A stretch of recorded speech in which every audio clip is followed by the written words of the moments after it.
The Morrisons have woken up at the Blair House, which is just across the road from us here at the White House. Can you believe we're doing telly from the White House? They've let a bogan in, so let's class it up now. With Miranda Devine, the legend of the Daily Telegraph. You can read her in the New York Post as well.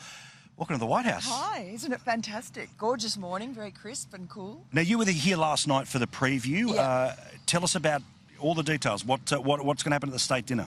Well, the First Lady put up on this fantastic preview with all the tables that were set up exactly as they will be, with the beautiful 30-piece military orchestra playing on the portico, all these beautiful yellow roses and golden wattle, and then the table settings, 4 wine glasses for all the beautiful Australian Pinot Noir they're going to be sloshing, and there's some Napa Valley Sauvignon Blanc that they're going to be having, and we also saw the menu. Didn't get to taste the food, but it looks pretty lavish. This is it. As I said, you know, I keep talking about it, suburban boy. I can't pronounce half of the food that's on its way, but it all looks pretty impressive. Let's get to the substance of today. What do you hope happens in that 30 minutes where President and Prime Minister, no cameras, no reporters, not a lot of staff around? What do you hope happens out of that?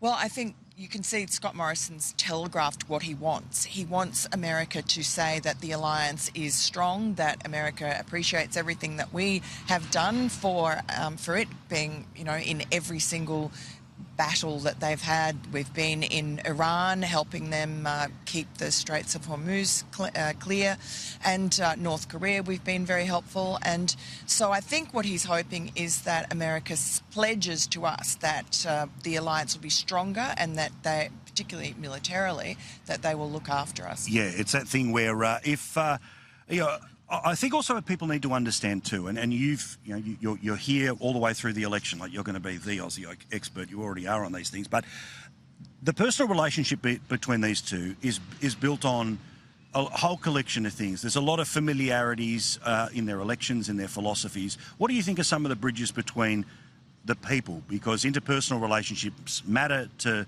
Trump, and ScoMo's very good at them. He is. And also I think what Trump likes about Scott Morrison more than anything else is he's a winner.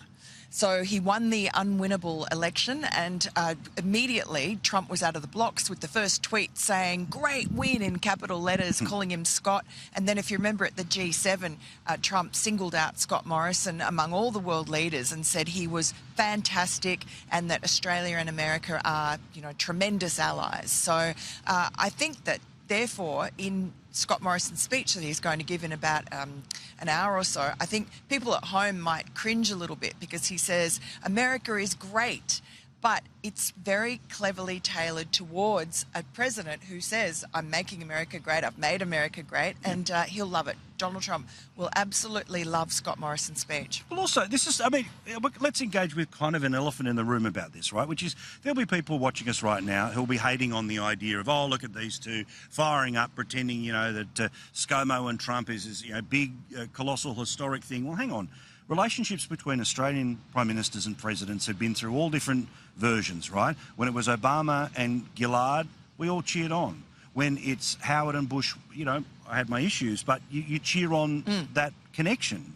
Now, I just think that people have to be really aware of how significant and how serious this is, that it's not just a fly-by-night, it's not just a high five, it's serious times. So what do you think people at home should interpret about what all of this means? Is it, you know, Australian bootlicking will be the way some lefties will say it on Twitter.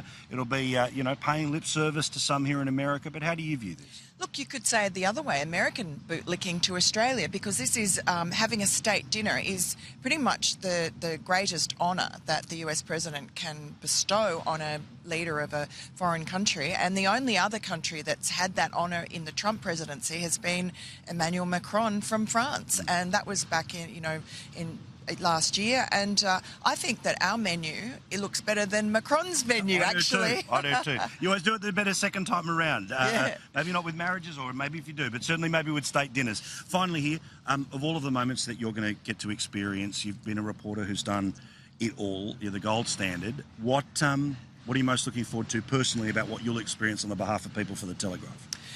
Over the next year or so, I'm looking forward to getting out in the campaign trail, going to, the New Hampshire and the Iowa primaries, which to me is the quintessential heart of American politics. I don't think you can really understand the presidency and this cauldron that all the candidates go through to get to the end, just to be the candidate. You look at the Democratic field, it's just a mad clown race, really, of 10 people hoping desperately, and no one knows who's going to be the candidate. And then at the end of all that, they have to somehow beat Donald Trump. So I just think it's going to be a wild ride, and it's a terribly important election too, I think, for the world and for Australia as well as America.